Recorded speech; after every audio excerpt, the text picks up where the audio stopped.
Mancuso. We have the Director of CRDA, Susan A. Thompson, with us tonight, or today. We invited, I still call him Mayor Whelan, but Senator Whelan. And if the Senator comes in, we'll ask the Senator to make a presentation of his point. I spoke with Mayor Langford. The Mayor also said he wanted to be here. So if the Mayor comes, we'll ask the Mayor to come up to make his presentation of the CRDA Tourist District. First of all, I want to thank everybody for coming. It's wonderful. The Enclave has done a very, very nice job of hosting us. We have folks from the Plaza. Can I see some hands from the Plaza, please? Yay! How about, welcome. How about the Berkeleys? Anybody from the Berkeley? Yes! Yay! Good. Anthony did a good job. Anybody from the Warwick? Do we have anybody from the Warwick? I know the Warwick is in a transition right now. They're changing their manager. I spoke to the temporary manager, Robert. I understand they're interviewing now. So hopefully we'll get the Warwick up and running. And the Enclave, who's here from the Enclave? Yay, very, very nice presentation. Just to let you folks know, oh, the Roosevelt, yes, I apologize. You got a big Roosevelt, very important, very important. We did, actually, we had about 1,200 handouts that went out on the street to the high-rises and also in Chelsea Heights and all of Lower Chelsea, from Albany Avenue to Jackson Avenue. So a lot of people were invited. It's great to see the turnout. Today, we're going, oh, there's the Senator right there. Good job. Senator, come on up.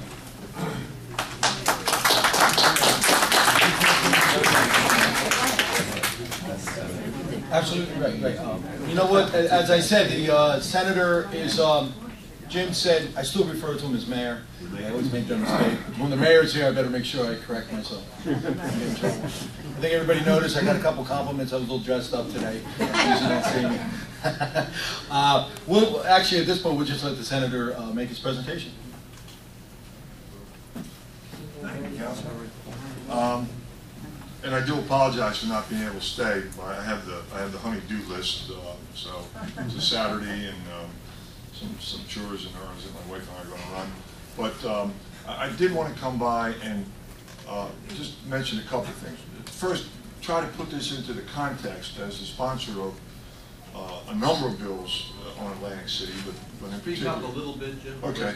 As a sponsor of a number of bills on Atlantic City, but in particular S11, which is the Tourist District bill, I wanted to put that into a context of why we did it. And there are two really, I think, compelling reasons why we needed to do this, and S12 and the 200-room bill and some other legislation that we did. The first reason is, look at where Atlantic City has been over the last couple of years. A story in the paper this week, 2010, the year 2010, gross operating profits for the casino were down 27%. 27% down. Over the last 3 years or so, we have lost more than 30% of our market share. And we know why. It's competition in Pennsylvania. It's the overall economy. It's a lack of investment, frankly, in terms of not having new product to offer. But regardless of the reason, the trend is the trend. And the fact is that that translates to a loss of jobs. We've lost over 12,000 jobs in the casino industry over the last couple of years. It also impacts us, and I say us because I still live in Atlantic City. I still live in the 6th Ward, Councilman Mancuso's ward. As taxpayers, it impacts us because it lessens the values of the casinos, and then we, the residential taxpayers, have to pick that up. So that's the reality of where the market is. The second piece as to why we did the bills that we did is what was the alternative? The alternative to S11, the alternative to S12, which was the deregulation bill, was not, well, let's tweak the bill, let's do this, let's do that. Quite frankly, in Trenton, the alternative was, let's do slots in the Meadowlands, let's do slots at Monmouth Park, let's proliferate casino gambling all over our state the way Pennsylvania has, which very honestly would have been a death knell for Atlantic City. You would not see the Revel getting back to work. You would not see Hard Rock coming in right down the couple blocks from here. You would not see, I believe, the purchase by Landry's of the Trump Marina, where they're going to spend $150 million to upgrade that property.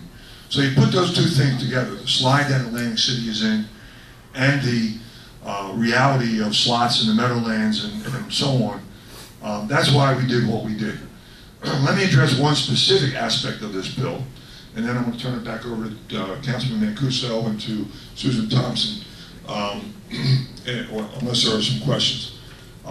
We did this bill, and one of the things that we did that was unclear at the start when the governor said he wanted to create a partnership and so on and so forth, was to use the Casino Reinvestment Development Authority.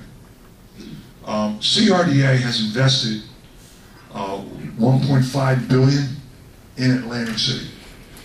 The Walk, the Northeast Inlet are probably two of the biggest projects, but there isn't a neighborhood in the city that hasn't seen some improvements as a result of CRDA being here. I thought, and most of my colleagues, and ultimately the governor agreed, that rather than reinvent the wheel and create an entity, maybe that was a Freudian slip when I said enemy, I don't know, but create an entity that we didn't know what it was.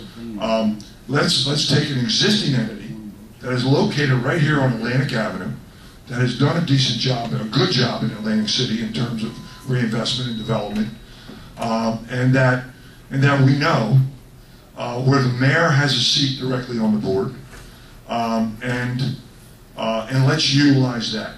And if you have been to any of these meetings, and I know some of you have, Susan Thompson has done an outstanding job both at the meetings and in terms of dealing with the issue of the map, which I think is the main topic that most of you are probably interested in, but also overall in terms of the direction that we want CRDA to go in, and the direction that we want Atlantic City to go in. So I thank you for the opportunity, Councilman, and folks here at the Enclave to come by and, like I say, put it into a little bit of a context for you. And if there is a question or two, I'll be happy to try to answer them, and if not, I'll get out of the way and turn it back over to... Senator, we'll have questions at the end. That's where we'll start. All right, I'm only allowed to take one question, Tim said, so go ahead.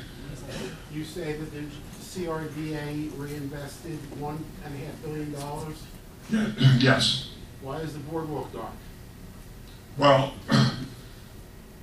CRDA, I mean, look, has CRDA solved every problem in Atlantic City? No. Well, that's Okay, all right, let's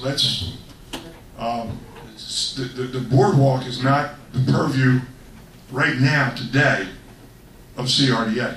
Maybe when this process is over, it will be, and you'll have a change on the boardwalk. But in fairness to CRDA, they're not in charge of the boardwalk, the city of Atlantic City is. So, you know, the answer to why the boardwalk is dark is something that maybe will change as a result of this, and we'll get to it. But, and again, Councilman indicated he's going to take questions at the end, so I'm going to take my leave. If you want to grab me in the hallway, I'll be happy. You want to do one more? Okay. All right. Thank you very much. I'm sorry I have to run out on you, but my higher authority, my wife has exercised her veto over my schedule this morning. Thank you, Senator.